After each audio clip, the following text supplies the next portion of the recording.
Forest means की अगर हम सिलेबस की बात करते हैं तो आपका जो सिलेबस है वो पार्ट ए और पार्ट बी में डिवाइड है। मीन्स का पार्ट ए में 5 यूनिट्स हैं और इन 5 यूनिट्स में पहला हिस्ट्री, दूसरा ज्योग्राफी एमपी की हैं ध्यान रखना, तीसरा एमपी की पॉलिटी इकोनॉमी, चौथा करंट अफेयर्स और 5वीं यूनिट आईसीटी और कंप्यूटर से रिलेटेड है। ये वो है जो कहीं ना कहीं हम ऑलरेडी प्रीलिम्स के लिए पढ़ते ही हैं, उसमें कुछ ऐसा नहीं है कि जो हमने नहीं पढ़ा है। बट अगर हम फॉरेस्ट के पॉइंट ऑफ व्यू से बात करें तो यहाँ ध्यान रखने की बात क्या है, पहली तो 50 क्वेश्चन तो अभी भी आने हैं इससे। तो याद रखने वाली बात क्या है, जैसे आप लास्ट ईयर के कट ऑफ और इन सब पे जाते हैं तो अगर हम 300 नंबर टोटल जो हमारे नंबर्स हैं वो कितने हैं, 450 हैं मीन्स के, 150 क्वेश्चंस आने हैं, उनमें से अगर हमने 300 नंबर तक का अच्छे से अच्छी स्थिति में हम 320 की बात कर लें, 310 से 320 की, इससे ज़्यादा कभी कुछ रहा नहीं है। ये हम मेंस के मार्क्स की बात कर रहे हैं। इतने के बावजूद तो आप जो पद चाहो वो पद आपको मिल जाएगा। तो हमारा जो टारगेट है ओवरऑल अगर हम कहें तो हमारा टारगेट होना चाहिए 105 से 110 क्वेश्चन का आउट ऑफ 150। पहली चीज़ तो हमें ये याद रखना है। अब ये हमें चुनना है कि हम 105-110 क्वेश्चन कहाँ से ले आए सही करके 150 में से। चूँकि माइनस मार्किंग है इस एग्ज़ाम में तो सारे क्वेश्चन करने की होती नहीं है, तो बिल्कुल नहीं करना है। कुछ कुछ चीज़ें आप सिरे से छोड़ने का मतलब है कि जिसका जो सेक्शन ऐसा है जिस पे वो वर्क भी करेगा और उसका आउटपुट कम होगा तो उस सेक्शन को हम थोड़ा सा अवॉइड कर सकते हैं। जैसे फिजिक्स में न्यूमेरिकल, क्योंकि अब आप अभी 11th-12th की फिजिक्स नहीं पढ़ सकते इतने कम समय में और ना इतना टाइम होता है कि आप उस सब को पढ़ें, तो फिजिक्स के हम न्यूमेरिकल छोड़ दें, कोई मतलब नहीं है। ये एक ऐसा सेक्शन है जो हम छोड़ सकते हैं। मैथ के भी कुछ जो डिफ़िकल्ट अगर क्वेश्चंस आते हैं उनको भी हम सिरे से छोड़ दें, तो ये 2 यूनिट्स हम कैसी लेके चल सकते हैं जिनको हम छोड़ सकते हैं। केमिस्ट्री के 10 क्वेश्चन आने हैं, एक एवरेज बात करें तो उनमें भी हम 2-3 क्वेश्चन अगर नहीं बन रहे हैं तो हम छोड़ सकते हैं। तो स्पेशली हमें किस में ज़्यादा वर्क नहीं करना है, एक मैथ पे। जिसका मैथ अच्छा है तो उसे वर्क करने की ज़रूरत नहीं है, और जिसका मैथ ख़राब है तो भी उसे वर्क करने की ज़रूरत नहीं है। एक्चुअली सही बात यही है। तो मैथ पे आपको ज़बरदस्ती नहीं करनी है। सेम चीज़ फिजिक्स पे भी ज़्यादा ज़रूरत नहीं है, थोड़ा सा जो इम्पोर्टेंट है वो देख लीजिए और इसके अलावा कुछ भी नहीं करना है। मैं अभी प्रीवियस ईयर भी दिखाऊंगा वो सारी चीज़ें। ये तो हुई बात कि हमें कितने क्वेश्चन का टारगेट रखना है, हार्डली 110 क्वेश्चन। और 110 क्वेश्चन मतलब आप समझते हैं 330 नंबर, जो कि लोगों के मेंस और इंटरव्यू में मिला के हो पाते हैं और जहाँ लोग टॉपर बन जाते हैं। तो अगर हम टॉपर की स्थिति की भी बात करें तो ये मैक्सिमम चीज़ें हैं, बहुत सरल नहीं आएगा। पिछले 2-3 साल से चीज़ें देख ही रखी हैं, 20 की, 21 की, 22 के 3 पेपर हो गए हैं, इनमें कट ऑफ लगभग उसी लेवल के आसपास का हो रहा है। ऐसा कभी नहीं होता कि 320-330 कट ऑफ चला जाए जिस पे आपके इंटरव्यू कॉल हों, तो ऐसा कुछ नहीं होता। इतने पे तो फाइनल सिलेक्शन हो जाया करते हैं और अच्छी रैंक से हो जाया करते हैं। तो अब हमें छांटना है कि ये 110 क्वेश्चन हम कहाँ कहाँ से ले सकते हैं। तो चूँकि ये 5 यूनिट्स हमने पहले से पढ़ी हैं, एक हद तक इन पर प्रयास किए हैं। अब इसमें जो चैलेंज है एमपी हिस्ट्री में, अगर एक ही चैलेंज है जिसकी हम बात करें वो है जनजातियाँ। अच्छे समझिएगा कि हमें बस किन चैलेंज से पार पाना है। तो ये जो जनजातियों वाला सेक्शन है, इनकी संस्कृति, इनकी मेले त्योहार, मतलब जनजाति से संबंधित जो भी, तो एक हमारा जो टारगेटेड एरिया होगा वो क्या होगा, जनजाति। मतलब हम जिसे पढ़ें चाहे कुछ भी हो जाए, क्योंकि अगर हमने ये अच्छे से नहीं किया तो हमारे 2 क्वेश्चन या 1 क्वेश्चन तो कम से कम गया। और क्वेश्चन जिस तरीके के पूछे जा रहे हैं, अगर हम इस पर स्पेशल एम्फेसाइज नहीं करेंगे तो ये क्वेश्चन आएगा भी और छूटेगा भी। और उससे भी बड़ी चीज़ है, छूट जाए तो भी तकलीफ नहीं है, आप उसे लगाएंगे मानेंगे नहीं, और जैसे ही लगाएंगे वो गलत हो जाएगा तो वो दूसरे के नंबर और लेके जाएगा। मतलब बोलते हैं ना कि हम तो डूबेंगे सनम तुझे भी लो डूबेंगे वाली स्थिति होती है इन क्वेश्चंस में। तो कृपया करके इस वाले टॉपिक को आपको बहुत अच्छे से ध्यान रखना है कि ये टॉपिक हमारा बहुत अच्छा होना चाहिए। और इसके पीछे की वजह क्या है। आ जाइए।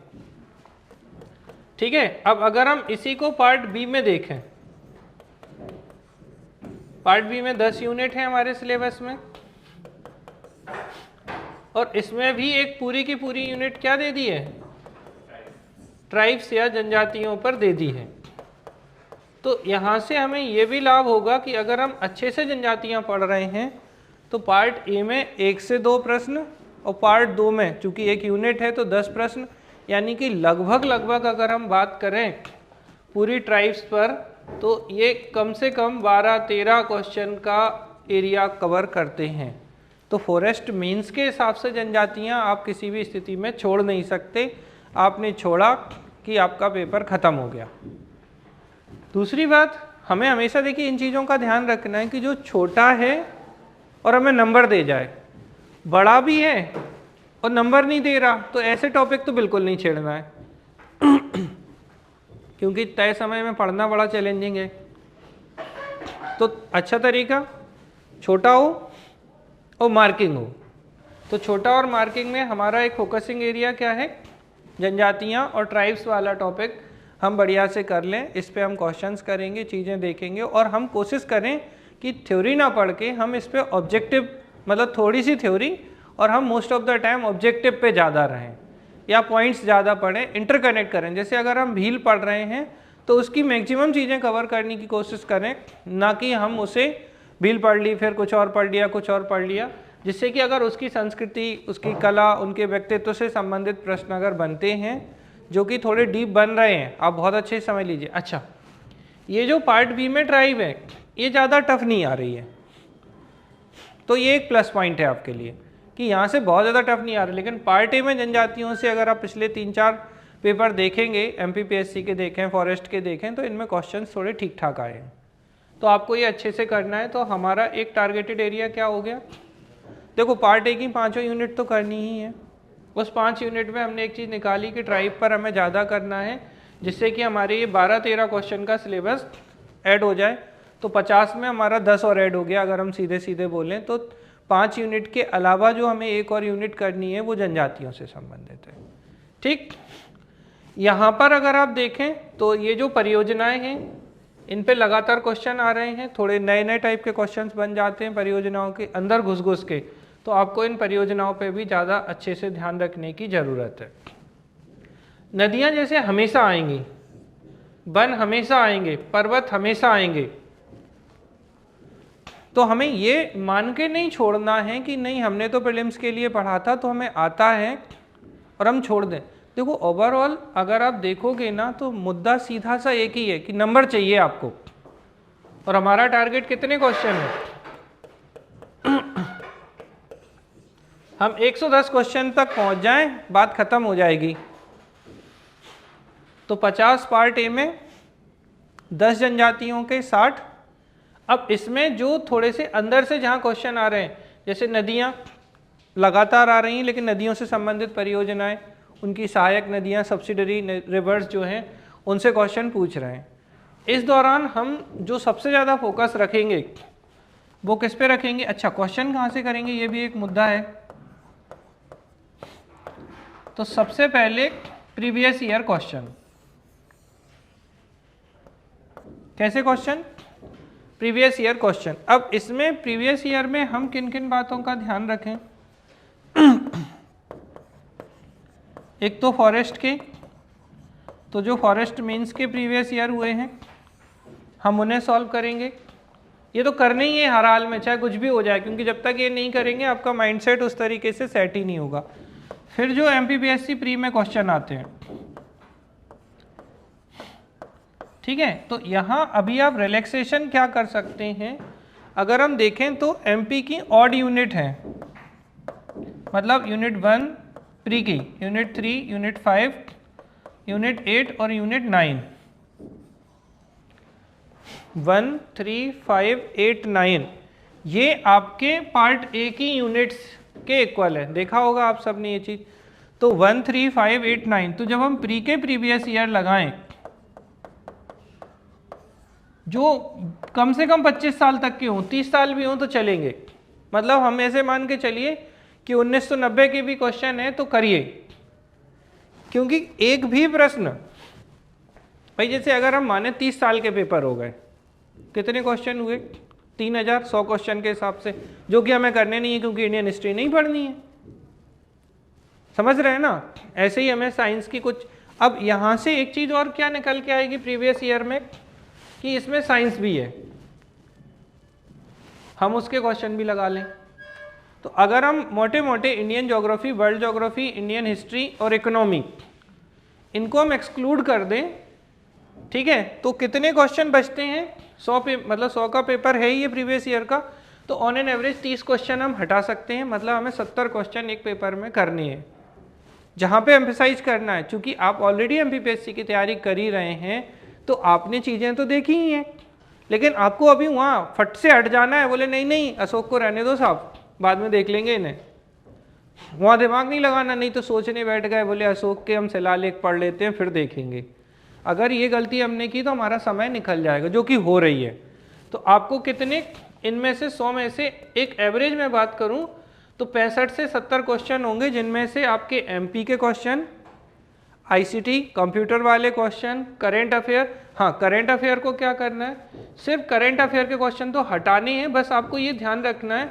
जैसे उसने पूछा 2020 में, ठीक है, 2020 का आपका पद्म भूषण पुरस्कार किसे मिला, आप इसे किस पे कन्वर्ट कर दो तुरंत, 2023 का, एट ए टाइम किताब में करना है आपको, रच जाने दो, रच रही है तो आपने 20K को किस में कन्वर्ट कर दिया, 2023 वाले में, बात खत्म। उससे क्या हुआ, इस बहाने आपने करंट की चीज़ों को, कुछ नहीं गूगल तो करना है, उसमें ऐसा कोई बहुत बड़ा टाइम कंज्यूमिंग नहीं है काम, हम कर सकते हैं। अब मान लो कुछ ऐसा फैक्ट पूछा जिसका कोई रिलेवेंस प्रेजेंट में नहीं है, जो उस समय चर्चा में था, तो उस चीज़ को हम छोड़ सकते हैं कि जिसका कोई महत्व ही नहीं है, लेकिन पद्म पुरस्कार आते हैं, नोबेल पुरस्कार आते हैं, तो उन चीज़ों को हम कर सकते हैं। तो लगभग हमें 30 सालों में हम देखें 70 क्वेश्चन के हिसाब से तो कितने, 7 या 2100 क्वेश्चन हमारे हो जाते हैं। फॉरेस्ट के पेपर हैं, इसके अलावा आप अगर देखेंगे तो डिफरेंट पेपर हुए हैं, जैसे स्टेट इंजीनियरिंग सर्विस SES, ठीक है, आयुर्वेदिक मेडिकल ऑफिसर, जितने मेडिकल ऑफिसर्स हुए हैं इनके एग्ज़ाम। अब इनमें भी जो 50 क्वेश्चन हैं वो आपके स्तर के ही हैं, दुनियादारी एक तरफ, रिपीट यहीं से होगा, क्या क्वेश्चन रिपीट होगा। अगर आपने एक भी पेपर छोड़ा तो कहीं से भी क्वेश्चन फंस जाएगा। अब आप लोग बताओ मुझे कौन कौन से पेपर हुए हैं, अच्छा मैं ये भी देख लूँ आप लोग कितना ध्यान रखते हैं इस चीज़ का। Medical officer 1, engineering service 2, ADPO 3,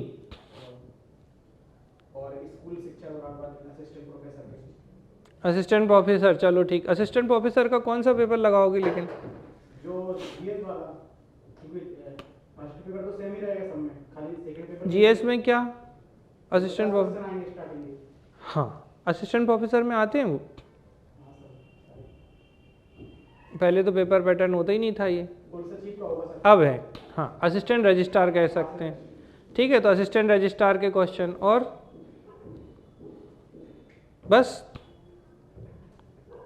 ठीक है, इन पे आपको वर्क नहीं करना, ये क्वेश्चन हम आपको दे देंगे। क्योंकि आपके साथ में दिक्कत क्या होगी, जैसे जब आप इन क्वेश्चंस पे जाओगे, कोई बहुत बड़ा मैटर नहीं है, आपको पेपर डाउनलोड करना है, इतना तो सब बुद्धिमान है, पेपर डाउनलोड करने के बाद आप आंसर की पे जाएंगे।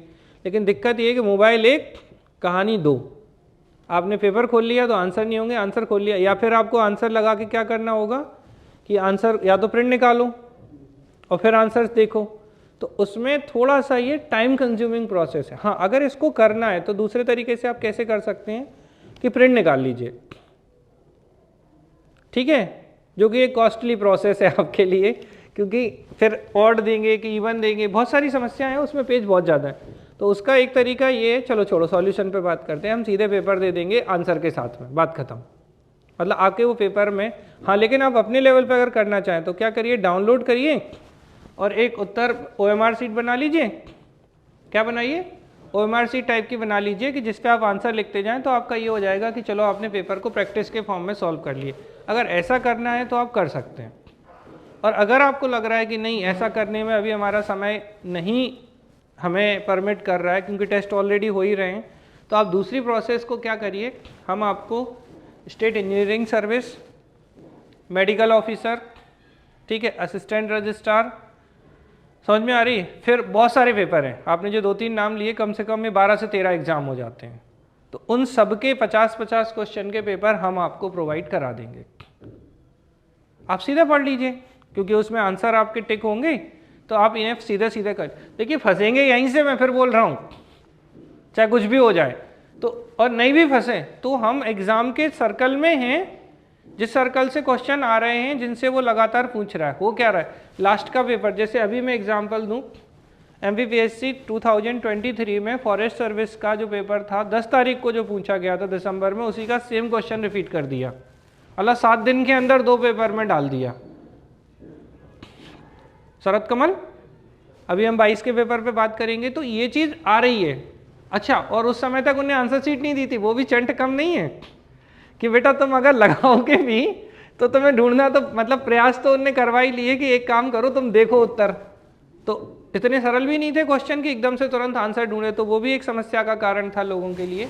तो ये चीज़ हमारा प्रीवियस ईयर जो है पहले 50 क्वेश्चन के लिए, अब इसमें MPPSC में क्या, तो इसमें साइंस आती थी, इसमें एनवायरनमेंट आता था, तो जो पार्ट बी में साइंस और एनवायरनमेंट है उसके क्वेश्चन भी रिपीट हो जाते हैं। लाइव क्लास में आप लोगों को बात समझ में आ रही है कि हमें पहले फोकस कहाँ करना है। एक ये जितने MPPSC के क्वेश्चन हुए हैं, इनमें जो 50 क्वेश्चन वाला पेपर आता है पार्ट ए, वो हमें करना है। फॉरेस्ट मीन्स तो पूरे ही हैं, क्योंकि पार्ट ए पार्ट बी सब वही है, तो ये करने ही है। और MPPSC प्री के हम history, typical geography, Indian geography, world geography और इकोनॉमी, ठीक है, और जो एक्ट के क्वेश्चन आते थे पहले, उनको हम सिरे से छोड़ देंगे, तो लगभग 70 क्वेश्चन के आसपास हमारे काम के क्वेश्चन रहेंगे, जिनमें हम MP की जो तीनों यूनिट हैं वो, ICT कंप्यूटर के फॉर्म में आता था वो, करंट अफेयर को थोड़ा हम करंट अफेयर से अपडेट कर लेंगे वो चीज़। तो इन चीज़ों को हमें इस पे ध्यान रखना है, यही है सबसे पहली और इम्पॉर्टेंट रणनीति। और बड़ी बात बताऊं, सिलेबस पढ़ने की जगह अगर हम 110 क्वेश्चन कवर करने की कोशिश करें तो ये हम बहुत आसानी से कर सकते हैं, बजाय हम पूरा सिलेबस कवर करने की कोशिश करें। क्योंकि इस बार के पर्टिकुलर एग्ज़ाम में सीटें अच्छी हैं, तो आपके पास ये रिलैक्सेशन रहेगा कि नीचे भी आएगा कट ऑफ बहुत ज़्यादा, ये तो मतलब मैं बहुत ज़्यादा की बात कर रहा हूँ, ठीक है ना। ये तो हो सकता है टॉपर का हो, जो अभी 2023 में जो मेंस होने वाला है, ये हो सकता है 110 क्वेश्चन तो किसी टॉपर के ही नंबर हो। मेंस के मार्क्स हैं यार 330 बहुत होते हैं, ठीक है, इंटरव्यू में भी तो मिलेंगे उसे 10, 15, 20 नंबर, ऐसा तो है नहीं। तो कितना हो गया, 330 प्लस 20 भी मिले। अब 20 थोड़ी मिलेंगे जो 330 लाएगा, वो 30-40 ले ही आएगा, तो वो तो दुनिया छू जाएगा, ज़रूरत नहीं होती है, बहुत ज़्यादा है। इवन मैं तो कहूँ ना, अगर 100 क्वेश्चन भी हम सही कर ले जाएं, हमें यहाँ चैलेंज क्या है कि हमें माइनस में नहीं जाना है। गलती कहाँ होती है, पहले पार्ट में हमें लगता है अरे हम तो 5 यूनिट पढ़ के आए थे, और हम लगा डालते हैं, और जैसे ही लगाते हैं जब पता चलता है कि 50 में से हमने 20 गलत कर दिए। अब 20 तो वो हुए, वो तकलीफ नहीं है, अब 20 जो है वो आपके 7 क्वेश्चन और ले जाएगा लगभग। तो अब 30 में से कितने और कम हो गए, 7, तो अब कितने बचे 50 में से, यानी कि 23 क्वेश्चन बचे। अब खतरनाक स्थिति हो गई है। तुक्का मारना है, लॉजिक लगाना है, दिक्कत नहीं है, लेकिन बोलते हैं ना रिस्क कितनी लो, कैसी रिस्क होनी चाहिए, कैलकुलेटेड रिस्क, अंधाधुंध रिस्क नहीं लेनी है, क्योंकि माइनस मार्किंग में अंधाधुंध रिस्क मतलब आपका खेल खत्म एग्जाम का। तो हमें कैलकुलेटेड रिस्क लेनी है, ये चीज़ ध्यान है। पहली बात, आपको स्ट्रेटजी समझ में आ रही है कि हमें कहाँ कहाँ फोकस करना है। तो पार्ट ए तो हमें पूरा करना है। पार्ट बी में एक हमारी ट्राइब हो गई। सरल यूनिट की बात करें अगर हम पार्ट बी की, तो देखिए पार्ट बी में और कौन सी सरल यूनिट है, बताइए जल्दी से, जो एकदम सरल है, जो आसानी से किया जा सकता है। ठीक है, एक हमने क्या ले लिया, जनजातियां। देखो मुद्दा हमारा सीधा सा है कि हम वो जरूर पढ़ लें जो छोटा है और क्वेश्चन उतने ही आने जो बड़ी यूनिट से आने। तो एक तो जनजाति है, ठीक, एक क्या है, पर्यावरण, ठीक है, एनवायरनमेंट भी बहुत तकलीफ का कारण नहीं है। हाँ, दूसरों के लिए, जैसे मैं तीसरी यूनिट बायोलॉजी बोलूँगा, तो अपने यहाँ के बच्चों के लिए ये एक अच्छा सौदा है, बाकी की अपन को मतलब अभी अपन हर किसी का नहीं ले सकते ठेका, तो ये भी एक अच्छी यूनिट है जहाँ से हम बढ़िया स्कोर कर सकते हैं, क्योंकि यहाँ के क्वेश्चन बहुत टफ नहीं आ रहे हैं। तो बायोलॉजी और एक यूनिट क्या, केमिस्ट्री, ठीक है, यानी कि रसायन, इनको हम अच्छे से कर सकते हैं। जनजाति, पर्यावरण, बायोलॉजी और केमिस्ट्री, और ठीक है, थ्योरी कम, किसके साथ, ऑब्जेक्टिव पर ही ज़्यादा हमें फोकस करना है। बस हमें बेसिक प्रिंसिपल पता हो, जिससे कि मान लो क्वेश्चन बदल जाए तो हमें एलिमिनेट करना आना या हमें आंसर लगाना आना चाहिए। जैसे बहुत सीधी बात करूं यहाँ की, तो यहाँ से डिसीज आएंगी ही और हार्मोन आएंगे ही, विटामिन आएंगे ही। अब पिछले सालों के पेपर उठा के देख लीजिए, इनसे क्वेश्चन बन ही रहे हैं। और हार्मोन में प्लांट और एनिमल दोनों हार्मोन हो जाते हैं, विटामिन हो जाते हैं, डिसीज हो जाती है, इनसे क्वेश्चन लगभग, जैसे ऑक्यूपेशनल डिसीज लास्ट ईयर का पेपर देखिए, उससे लास्ट ईयर का पेपर देखिए, तो ये जो जैसे मरकरी के कारण क्या होता है, कैडमियम के कारण क्या होता है, तो ये क्वेश्चंस हमेशा आपके एग्जाम में आते ही रहे हैं, जिनको हमें फोकस करने की बहुत ज़रूरत है। तो ये एक चीज़ आ जाती है। केमिस्ट्री भी उतनी डिफ़िकल्ट नहीं आती है जितनी डिफ़िकल्ट फिजिक्स होती है। किसको हमें ज़्यादा नहीं छेड़ना है, एक फिजिक्स, अनटिल अनलेस जिनका अच्छा है उनकी हम बात नहीं कर रहे हैं, क्योंकि इनका सिलेबस ज़्यादा है और अगर किसी ने नहीं पढ़ा है शुरू से तो इन पे अनावश्यक दबाव ना दें। ये सिर्फ वही बच्चे करें जिन्होंने पहले से मैथ जिनका अच्छा है, उतना इनबिल्ट आपका अच्छा है, आपसे बनी जाती हैं चीज़ें। तो आप ऐसे तो इसमें फिजिक्स में तो 5-6 सही हो ही जाते हैं, मैथ में आप 8-9 भी सही कर सकते हैं, क्योंकि मैथ उतना टफ नहीं आता। लेकिन मैथ पे वही जाए जिसको पहले से आता है, क्योंकि समय कम है, तो उस स्थिति में मैथ पे आप ज़्यादा काम ना करें। और अगर मैं कहूँ कुछ इंपॉर्टेंट टॉपिक पढ़ने के बाद अगर हम इन दो विषयों को छोड़ भी दें तो भी आपके मेरिट वाले स्वास्थ्य पर तो कोई नकारात्मक प्रभाव पड़ने वाला है नहीं। ठीक, तो 4 ये हो गई, 2 ये। अब 4 यूनिट किसकी बची, फॉरेस्ट्री वाली। ठीक, इनको तो हमें पढ़ना ही है। अब फॉरेस्ट्री में बहुत सारी चीज़ें ऐसी हैं, जैसे वन आ गए, तो वो पर्यावरण में भी होती हैं, बायोलॉजी में भी कई जगह कनेक्ट करती हैं, ट्राइब यहाँ भी आ जाएंगी, वन में ही जनजातियाँ रह रही हैं, तो वो एक दूसरे से ओवरलेप जो है वो होती हैं। अब यहाँ सरल चीज़ क्या है, एक्ट ऑब्लिक पॉलिसी। सरल क्यों कह रहे हैं, अभी तक के पेपर्स को आप देखेंगे 2-3 साल के, तो इसमें अंदर नहीं घुस रहा है वो, मतलब नॉर्मली क्या नहीं पूछ रहा कि सेक्शन 1 में क्या है, सेक्शन 2 में क्या है। अभी वो क्या पूछता है, जैसे मैं एग्जांपल लूँ, पर्यावरण संरक्षण अधिनियम, तो वो पूछ लेगा कब का है, 1986 का है। फिर वो क्या पूछेगा, इसे और क्या कहते हैं, बोले अम्ब्रेला लेजिस्लेशन, छाता विधान कहते हैं। फिर ज़्यादा से ज़्यादा वो क्या पूछेगा, इनमें कुल धाराएँ कितनी हैं। और फिर वो क्या पूछेगा, ये कब से लागू हुआ। वैसे बताएं जरा, कब से लागू हुआ पर्यावरण संरक्षण अधिनियम, अरे डेट पूछेगा। तो हमें इसमें फोकस क्या करना है, एक्ट में देखो, एक तो ईयर डेट के साथ। ठीक, एग्जाम्पल मैं बोलूं, पर्यावरण संरक्षण अधिनियम 1986 कब से लागू हुआ, एक क्वेश्चन एक्स्ट्रा बन गया ये। फिर इसमें धाराएं कितनी हैं, सेक्शन, ठीक है। और जिनकी धाराएं याद हो जाएं वेल एंड गुड है, नहीं याद होती हैं ज़्यादा लोड लेने की जरूरत नहीं है। कुछ ट्रिक होती हैं कि कौन कौन सी धाराएं कहाँ फिक्स होती हैं, वो अपन थोड़ा सा देख लेंगे। नहीं तो बस टोटल धाराएं कितनी हैं कि कुल सेक्शन कितने थे, ये हमें ध्यान रखना है। और तीसरा पॉइंट क्या है, इसमें अध्याय कौन कौन से हैं, चैप्टर, तो कितने अध्यायों में ये दिया गया है। ठीक है, तो ईयर डेट उसकी कब लागू हुई है, कितनी धाराएं हैं और कितने अध्याय हैं, ये मोटा मोटा जो होता है ना, जो बिल्कुल शुरू में ऊपर ही लिखा होता है, इसको हमें बहुत अच्छे से फोकस करना है, बाकी सब ठीक है।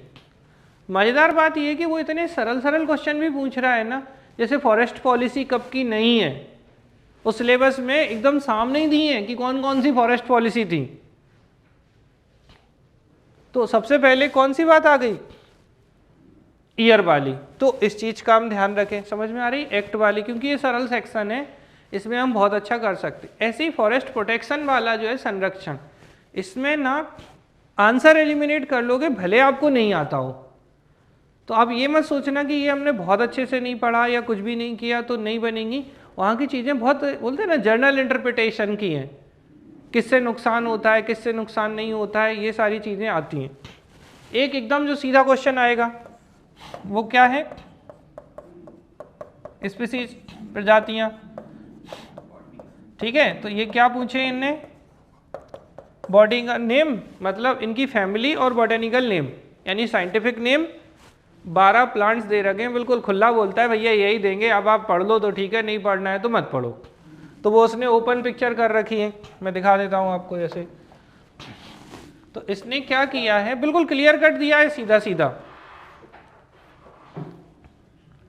ठीक है। जैसे यूनिट 1 की हम बात करें, पार्ट बी की, तो ये आपको दिख रहा है ना, ये लिख रखे हैं उसने बहुत अच्छे से, तीक, सागौन, शीशम, साल, बबूल, हर्रा, बहेरा, आंवला, बन गया चूरन, ठीक है, तेंदू, पलास, अर्जुन, खेर, महुआ, ठीक।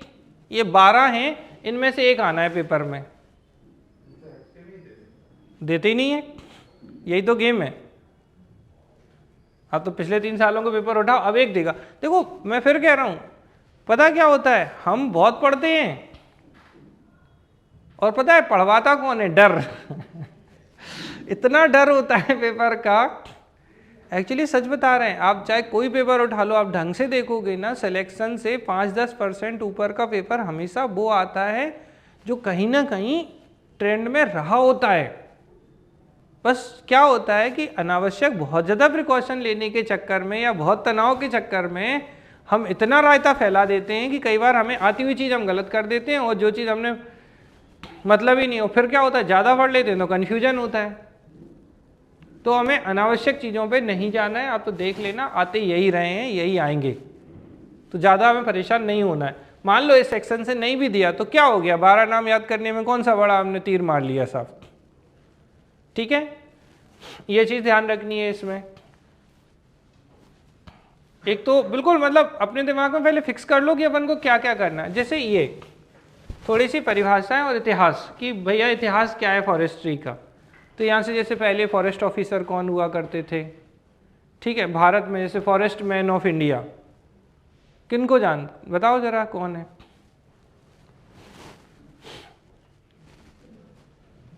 फॉरेस्ट मैन ऑफ इंडिया कौन है, कोई नहीं, अब तो सोच लो। अब देखो एक और इम्पॉर्टेंट टॉपिक, ये आप अच्छे से पढ़े हैं ज्योग्राफी में भी, मध्य प्रदेश के फॉरेस्ट और इंडिया के फॉरेस्ट खुला दे रहा है। अगर इसके बावजूद हम गलत करके आ रहे हैं, हम नहीं पढ़ के जा रहे हैं, तो अब ये आपका किस यूनिट में कवर हो रहा है, कौन सी यूनिट है इसकी, मीन्स की ज्योग्राफी वाली। लेकिन उसने इंडिया देके बस हमें ये ध्यान रखना है कि इंडिया के भी फॉरेस्ट पढ़ने हैं, तो इंडियन ज्योग्राफी वाला हो गया और एमपी ज्योग्राफी वाला हो ही गया, ठीक है। तो इस चीज़ पे ध्यान रखना है। फिर मध्य प्रदेश में वन कि भैया कौन कौन से वर्गीकृत, अवर्गीकृत, ठीक, क्लासिफाइड, नॉन क्लासिफाइड हैं, किस तरीके के वन हैं, संरक्षित हैं, आरक्षित हैं, ठीक है। तो ये फिर वन के घटने के कारण, अब इसमें कुछ मतलब ये बिना मतलब का सिलेबस है, हम बोल देंगे भैया हमने लकड़ी जला दी तो वन घट गए। डिफॉरेस्टेशन के कारण क्या होंगे, जंगलों का नष्ट होना, आग लगना। ये इतने जर्नल इंटरप्रिटेशन के क्वेश्चन है, आप क्वेश्चन देखोगे तो हंसोगे। तो आपको ये चीज़ ध्यान रखनी है कि हम ना बोलते हैं ना हाय तौबा ना मचाएं पेपर के लिए, पहले हम हेल्दी मानसिकता के साथ पेपर की तैयारी करें। वनों का वर्गीकरण, अब ये होता है ट्री आउटसाइड फॉरेस्ट, आपकी फॉरेस्ट रिपोर्ट यहाँ से आ जाती है। तो ये बिल्कुल क्लियर कट उन्होंने लिख रखा है, यानी यहाँ से क्या टॉपिक बन गया आपका, फॉरेस्ट सर्वे रिपोर्ट या फॉरेस्ट रिपोर्ट हमें पढ़नी है। अब लेटेस्ट आई कौन सी है अभी, ठीक है, 23 की तो अभी आई नहीं है। अच्छी बात है, अगले महीने पेपर हो जाएगा जब तक आएगा, और अभी जब तक आएगी फरवरी में आ भी गई मान लो, तब तक पेपर बन जाएगा। तो हमें किस पे काम करना है, 21 वाली पे काम करना है। अगर एक आध हफ्ते में आ गई तो कोई नहीं, अपन 23 की भी पढ़ लेंगे, ऐसा क्या है। तो हमें कौन सी फॉरेस्ट रिपोर्ट पढ़नी है, इस पे क्वेश्चन बनेंगे ही बनेंगे। अब ये जो फॉरेस्ट रिपोर्ट है आपको कहाँ और काम आएगी, यही फॉरेस्ट रिपोर्ट आपकी करंट अफेयर का भी है, मतलब जो आपका पार्ट ए है उसमें भी आपको काम आएगी। ये पूछ लेंगे मध्य प्रदेश के किस जिले में सर्वाधिक वन है, सबसे कम वन कहाँ है, परसेंटेज वाइज कहाँ है, एरिया वाइज कहाँ का आता है, कहाँ कम है, दूसरे नंबर पर कौन सा आता है, तीसरे नंबर पर कौन सा आता है। तो इससे क्वेश्चन बनने की, और बड़ी बात पता क्या है, एकदम कॉन्ट्रास्टिक चेंज नहीं होते। ऐसा नहीं है कि 21 में जो पहले नंबर पे था वो आखिरी पे पहुंच जाएगा। मैं बोल रहा हूँ अगले साल भी बालाघाट ही रहना है, उसके अगले साल भी बालाघाट ही रहेगा। तो इतना फालतू का बहुत ज़्यादा सोचने की जरूरत नहीं है कि नहीं साहब अब तो बालाघाट नहीं होगा, अब तो कोई और ही आ जाएगा। भैया कहाँ से आ जाएगा, पेड़ तुम लगाने जा रहे हो कि बालाघाट की जगह कहीं और लग जाएंगे। तो कुछ चीज़ें तो फिक्स हैं जिनकी, या तो जिसका बहुत कम है। सबसे कम फॉरेस्ट कहाँ है वैसे मध्य प्रदेश में, उज्जैन में। अब एकदम से ऐसे थोड़ी है कि भैया हमारे माननीय मुख्यमंत्री जी पेड़ लगा देंगे और रुक के बड़े हो जाएंगे, नहीं होने वाला है ना। तो मुद्दा सीधा सा है, बहुत सारी चीज़ें तो सेम ही रहने वाली। अल्लाह मैं बोलूँ ना 90% तक चीज़ें चेंज नहीं होती हैं, थोड़ा बहुत ऊपर नीचे होगा कुछ ना कुछ, तो वो थोड़ा बहुत ही ऊपर नीचे है, तो उसको लेके परेशान होने की ज़रूरत नहीं है। फिर ये बहुत इंपॉर्टेंट क्वेश्चन है, सिल्वीकल्चर क्या होता है, बहुत बार पूछा गया, बताओ थोड़ा सा। सिल्वीकल्चर मतलब फॉरेस्ट कल्टीवेशन, वन संवर्धन को हम सिल्वीकल्चर कहते हैं, वनों में खेती करवा रहे हैं। ठीक है, समझ में आ रही है। फिर ये क्लियर कट लिख लिए इन्होंने, कॉमर्शियली जो प्लांट्स हैं मैंने बताई दिए कि ये प्लांट। अब इसकी महत्ता क्यों है सागौन की, ठीक है, ये क्या होता है इसका बोटेनिकल नेम, तुम ना रिवीजन मत किया करो। हाँ बोल रहे हैं क्या है, टेक्टोना ग्रैंडिस। ठीक है, तो टेक्टोना ग्रैंडिस जो है वो सागौन का। शीशम क्या है, डलवर्जिया, शीशो, शीशो से शीशम क्या है, अरे डलिया भर के ले जाते हैं शीशम की लकड़ी को लोग, ऐसे समझ लो। अगर कुछ नहीं याद हो जाएंगे, ज़्यादा परेशान हो। बबूल में बबूल आता है, अर्रा में अर्रा, बहुत सारे नाम में तो उनके नाम आते हैं, तो ज़्यादा परेशान। लेकिन हमें ये तो हम अभी ख़त्म करेंगे ये वाला टॉपिक तो, ठीक है। तो ये जो कहानी है ना, ये बहुत सरल कहानी है, इसमें कोई समस्या नहीं है, आप बहुत आराम से इसको पढ़ सकते हैं और बहुत आराम से हम इसे करवा देंगे, इसमें ज़्यादा आपको परेशान नहीं होना। ठीक, अब आती है वन उपयोग। तो पता ये थोड़ी सी है, जैसे ये वाली बात है थोड़ी डिफिकल्ट मेजर में। अब बोलता है लकड़ी के लट्ठे का साइज क्या होता है वो, यहाँ अगर आपने स्पेसिफाई नहीं पढ़ा तो लट्ठा अट्ठा आपको नहीं समझ में आएगा, कितने वजन का, कितना मोटा, कितना चौड़ा। बस यहाँ ये जो ऊंचाई, मात्रा, बायोमास, ये सब जो हैं, इनमें हमें जैसे एक्ट में हमें धारा याद रखनी है ना कि ये हुआ, तो इनकी कुछ कुछ मेजरमेंट हैं, वो हमें डायरेक्टली याद ही करने होते हैं, तो बस हम वो याद करेंगे, बाकी कोई ऐसा बड़ा मामला नहीं है। फॉरेस्ट में पता है ये, इसमें एक अच्छी चीज़ ये है कि इसमें जर्नलाइज क्वेश्चन बहुत होते हैं, जो सिंपल से हम घरों में देखते हैं ना वनों के उपयोग से संबंधित, जो हम अपनी विशेष योग्यता से नहीं, सामान्य अवेयरनेस से कुछ कुछ क्वेश्चन। अगर 10 क्वेश्चन यहाँ से आएंगे ना, तो 10 में से 5 से 6 तो ऐसे होंगे जिन्हें आपने बिल्कुल नहीं पढ़ा, लेकिन आपके आंसर सब सही हो जाएंगे, तो आपको परेशान नहीं होना। लेकिन हाँ, कुछ क्वेश्चन कैसे होंगे जिनमें आपको स्पेसिफिक, जैसे भाई माप पूछ ली उसने, कितनी हाइट का होता है, कितना चौड़ा होता है, कितना ऊंचा होता है, तो उसमें आप कुछ नहीं कर सकते, क्योंकि वो फिर ऑप्शन एकदम पास पास के होते हैं। तो हमें सिर्फ मेजरमेंट पे ध्यान रखना है, बाकी ये चीज़ें उतनी ज़्यादा डिफ़िकल्ट नहीं होती हैं, ये भी आराम से हो जाएंगी। और ये तो है ही अपना इम्पोर्टेंट कि भैया वन नीति 1894, 1952, 1988, ठीक है। तो ये फॉरेस्ट पॉलिसीज़ हमें बहुत अच्छे से याद रखने हैं। फिर ये आपके फॉरेस्ट एक्ट हैं 1927, 2002, 2006। अब 2006 क्यों इम्पोर्टेंट हो गया, क्या है इसमें 2006 में?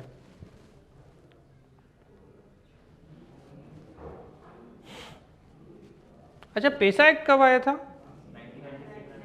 ठीक है, तो पैसा एक्ट और 2006 ये इसलिए इम्पोर्टेंट हो जाते हैं क्योंकि लेटेस्ट यही है, और एक पैसा एक्ट मध्य प्रदेश में लागू हो गया।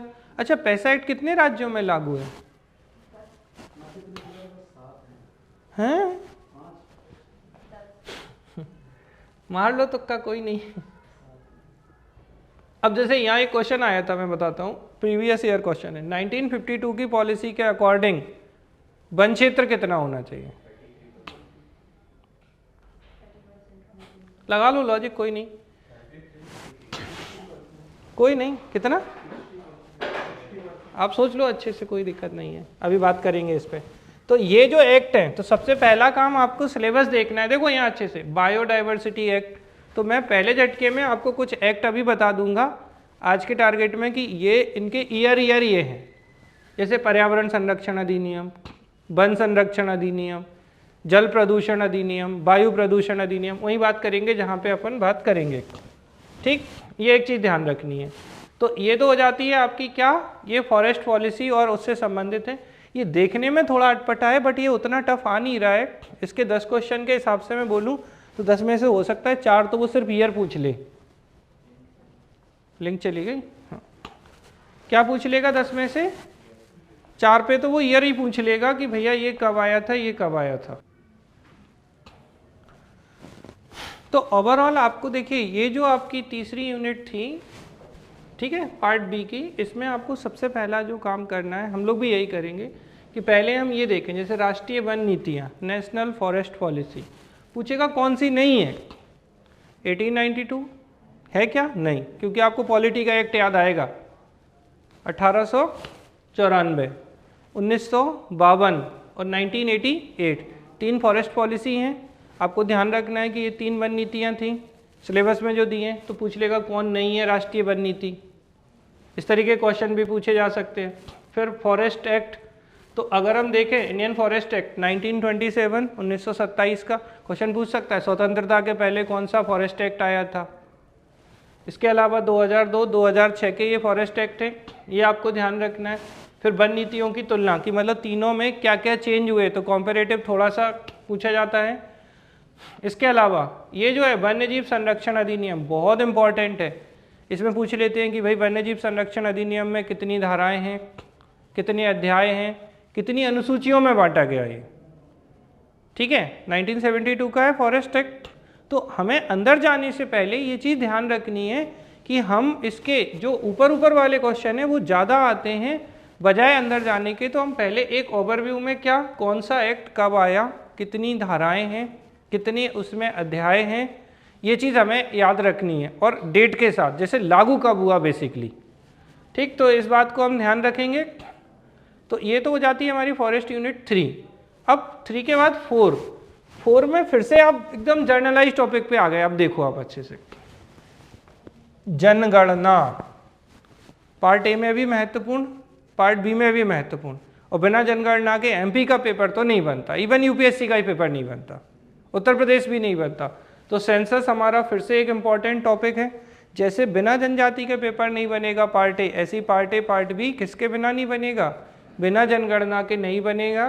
पारिस्थितिक तंत्र है, ये सब आपके वन जीव मंडल, ये सब ग्लोबल वार्मिंग, इनके जो एक्चुअल में क्वेश्चन होते हैं वो बहुत आसान टाइप के होते हैं।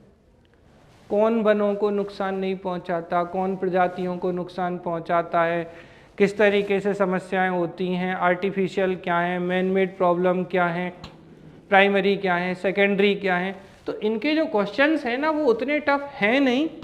जैसे जंगल की आग को दावानल कहते हैं, हो गया इनका प्रश्न खत्म। तो ये एक बहुत आसान टॉपिक है। ठीक है, जैसे कुछ कीड़े, गाजर घास आई तो हमारी जैव विविधता को नुकसान पहुंचा रहे हैं। जैव विविधता क्या होती है, उनके प्रकार क्या होते हैं, उनको नुकसान पहुंचाने वाले तत्व कौन कौन से होते हैं। तो ये भी बहुत सामान्य सा टॉपिक है जिसमें आपको कुछ नहीं, जैसे ये बहुत स्पेसिफाई है। ठीक है, इसमें हमें जो माप मेजरमेंट वाले हैं वो बहुत स्पेसिफाई है 2 में। बाकी कुछ कुछ चीज़ें बहुत आसान है, सीधी सीधी। फर्स्ट जो है काफ़ी कुछ आपने थोड़ा थोड़ा पढ़ा होता है। अगर हम फॉरेस्ट रिपोर्ट को अच्छे से पढ़ेंगे तो बहुत सारा सेक्शन हमारा कवर हो जाता है फॉरेस्ट रिपोर्ट से। और दूसरा जो इम्पोर्टेंट टॉपिक है वो क्या है, कॉमर्शियल प्लांट्स जो हैं आपके, इनसे क्वेश्चन बनते हैं। फॉरेस्ट आपने पढ़े होते हैं, अगर फॉरेस्ट रिपोर्ट को और फॉरेस्ट को ऐड कर दो तो काफ़ी सारी चीज़ें, बस हिस्ट्री बचती है इसकी। तो इनके लिए हाय तौबा नहीं मचाना। और अच्छी बात क्या है, सबसे ज़्यादा डर है लोगों को इन्हीं 4 यूनिट्स का, और आश्चर्यजनक रूप से यही सबसे सरल आ रही हैं। तो एक और स्ट्रेटजी में आपको ये चीज़ ध्यान रखनी है, क्योंकि क्या होता है, इससे पहले हमने ये चीज़ पढ़ी नहीं होती है तो हमारा ओरिएंटेशन ही नहीं बैठता कि हम क्या पढ़ें और क्या छोड़ दें। तो इसके कारण हम हर एक चीज़ पढ़ने की कोशिश करते हैं। तो उसका आधार जो बनाना है, हम लोग पिछले 3 सालों के जो पेपर, जैसे 2020 2021 और 2022 के फॉरेस्ट मेंस के पेपर हुए हैं, उनको भी तुलनात्मक आपको दिखा देंगे, करवा भी देंगे उन्हें सॉल्व। तो उससे आप एक एनालिसिस जनरेट करोगे कि हाँ यार क्वेश्चन उस तरीके के नहीं आ रहे हैं जितने सारे टॉपिक इन्होंने दे रखे हैं। आप अगर फिजिक्स केमिस्ट्री का सिलेबस देखोगे तो आपको ऐसा लगेगा कि ये तो 2-3 साल में होगा, अभी नहीं हो पाएगा ये। तो वो दिखाने की चीज़ें हैं, उस तरीके की चीज़ें नहीं आ रही हैं। और जैसे फिजिक्स में मैंने कहा थोड़ा अटपटा आ रहा है, तो फिजिक्स को हम कम लेके चल सकते हैं क्योंकि यहाँ मार्जिन है। देखो समझो अच्छे से, 80-85% कट ऑफ नहीं जाना है माइनस मार्किंग के साथ में। तो जब उस कट ऑफ की बात ही नहीं करते, किसी की दम है और 150 में से 80% से ज़्यादा के नंबर लेके दिखा दे माइनस मार्किंग पे, कोई नहीं ला सकता, ना किसी के आए ना किसी के आएंगे। तो आपको यहाँ पर बस ध्यान रखना है कि हम कौन सी चीज़ों पे कवर कर लें। अब एक आपकी यूनिट 5 मैंने कहा, तो जनजातियाँ क्लियर कट उन्होंने दे रखी हैं, भील, गोंड, बैगा, इन 3 पे फोकस करना है और इनकी सब ट्राइब। तो इनकी उपजातियाँ कौन कौन सी हैं। फिर मध्य प्रदेश की, अब आप जानते हो इस पे हर साल क्वेश्चन आता है, बैगा, भारिया, सहरिया, ठीक है। तो इन पे हमें बहुत अच्छे से फोकस करना है, मतलब ये यहाँ भी आ गई और ये यहाँ भी आ गई। और इनकी उपजनजातियाँ कौन सी है, फिर इनकी भाषाएं। अल्लाह हमें अपने पढ़ते टाइम इस चीज़ का ध्यान रखना है कि सिलेबस में यहाँ क्या है, इस पर सिलेबस, क्योंकि ये छोटी यूनिट है, इनकी भाषाओं को हमें देखना है, इनकी बोलियाँ हमें देखनी है, इनका सामान्य परिचय, कौन से क्षेत्र में कौन सी जनजाति पाई जाती है, उनकी विशेषताएं क्या है। मध्य प्रदेश की जनजातियों के लिए संस्थान, संग्रहालय, ठीक है, समझ में आ रहा है ना। तो ये चीज़, फिर उनके त्यौहार, धार्मिक मान्यताएं, मध्य प्रदेश की जनजातियों की संस्कृति, उनका कल्चर क्या है, उनकी ट्रेडिशंस क्या हैं, उनके कल्याण की योजनाएं। अब देखो ये योजनाएं आपकी यूनिट 4 में भी हैं, पार्ट 1 की। भाई जनजातियों के लिए योजनाएं, मध्य प्रदेश के लोगों के लिए योजनाएं, देश के लोगों के लिए योजनाएं, तो योजनाएं हैं। तो लेकिन बस आपको किस पे फोकस करना है, तो समझ में आ रहा है ना, स्कीम्स रिलेटेड टू ट्राइब्स। तो स्कीम्स जो हैं वो लोगों से संबंधित हों। फिर वन संरक्षण में जनजातियों की भूमिका। अब इसको ढूंढते मत रहना, जो जनजातियां वन में रह रही हैं वो संरक्षण कर ही रही हैं, तभी तो वन बचे हुए हैं। पेड़ तो नहीं काटती हैं, काट रही होती तो सब कट जाते। तो वो क्या करती हैं, फॉरेस्ट प्रोडक्ट का यूज ज़्यादा करती हैं, और जैसे वो काटेंगी तो उससे पेड़ को भी नुकसान नहीं होगा और उन्हें बाई प्रोडक्ट के रूप में चीज़ें भी मिल जाएंगी। क्योंकि आप अच्छे से जानते हैं कि अगर ऐसा होता तो सबसे पहले उन्हें ही वहाँ से निकालने की कोशिश की जाती। और जहाँ जनजातियाँ फॉरेस्ट में हैं वो फॉरेस्ट बचे हुए हैं उल्टे, क्योंकि कोई और नहीं आएगा, दीकू आएगा नहीं, दीकू को हम छोड़ेंगे नहीं। दीकू समझते हैं ना, बाहरी लोगों का, इतिहास में नहीं पढ़ा कितने विद्रोह हुए हैं दीकू के चक्कर में। दीकू मतलब बाहरी लोग। तो उस समय जब विद्रोह होते थे ना, ट्राइबल रिवॉल्ट में, मैक्सिमम दीकू, मतलब बाहरी लोग आए नहीं कि हम तुम्हें मार डालेंगे क्योंकि तुम हमारे जंगल छीन लोगे, ठीक है। तो समझ में आ रही है, ये जो 5 यूनिट्स हैं ये छोटी हैं, टेंशन नहीं पालना है, आराम से आप इन्हें कवर कर सकते हैं। समस्याएं शुरू होती हैं इसके, ठीक है। 6वीं भी कोई समस्याग्रस्त नहीं है। जैसे ही आप 7 पे जाते हैं, अब ये कहानी जो है वो खतरनाक शुरू हो जाती है। 8 में चूंकि हम लोग काफ़ी अच्छे से बायोलॉजी पढ़ते हैं तो हमारे लिए 8 उतनी प्रॉब्लमेटिक नहीं होगी। सेम चीज़ 9 भी, पर्यावरण वाली भी उतनी दिक्कत भरी नहीं होगी। 10th में क्या करिए, जैसे आपका बहुत मन नहीं मानता कि भैया नहीं थोड़ा तो पढ़ेंगे हम 10th, तो आपको क्या करना है, लाभ हानि, प्रॉफिट लॉस, इंटरेस्ट, हर बार उसे ब्याज से बड़ा प्यार है उसे, तो इंटरेस्ट आपको ध्यान रखना है, चाहे सिंपल हो या कंपाउंड इंटरेस्ट हो, ठीक है। एक कार्य बहुत करवाता है MPPSC, तो बिल्कुल 3 महिलाएं 4 बच्चे और 2 आदमी और ऐसे और वैसे कार्य, ये तीनों टॉपिक और प्रतिशत, अनुपात, समानुपात, ये क्वेश्चन जो है ना बहुत ज़्यादा टफ नहीं है। आप किसके पीछे मत पढ़ना, बीजगणित पढ़ने लगे, ठीक है, ये सब चीज़ें आपको नहीं पढ़नी है। कुछ क्वेश्चन बहुत सामान्य से होते हैं जिनमें सिर्फ सीधा गुणा भाग लगता है, आप लगाओ वहाँ फॉर्मूला याद कर लो और हो जाता है, ठीक है। ज्योमेट्री पढ़ने की जरूरत नहीं है, आप इतनी जल्दी ज्योमेट्री नहीं पढ़ सकते तो ज़बरदस्ती ना करें, कुछ फॉर्मूले याद कर लेना, सादा सा आता है तो लिख देना, कराना मतलब, और नहीं आता है तो कोई बात नहीं है। तो हम इसे पूरा ना छोड़ें क्योंकि ये भी बहुत बड़ा नहीं है, लेकिन इसमें अगर आप देखें तो लाभ हानि, प्रॉफिट लॉस, CI, कार्य, इनसे संबंधित क्वेश्चन, और परसेंटेज, अनुपात, समानुपात, इन्हीं पे क्वेश्चन ज़्यादा आते हैं। तो इनको हम थोड़ा सा कर लें तो इतने में हमारा काम चल जाएगा। ये तो था ओवरऑल सिलेबस का एनालिसिस। इन पे आपका कोई प्रश्न है तो पहले पूछ लीजिए, नहीं तो फिर हम शुरू हो जाते हैं अपने टॉपिक पे।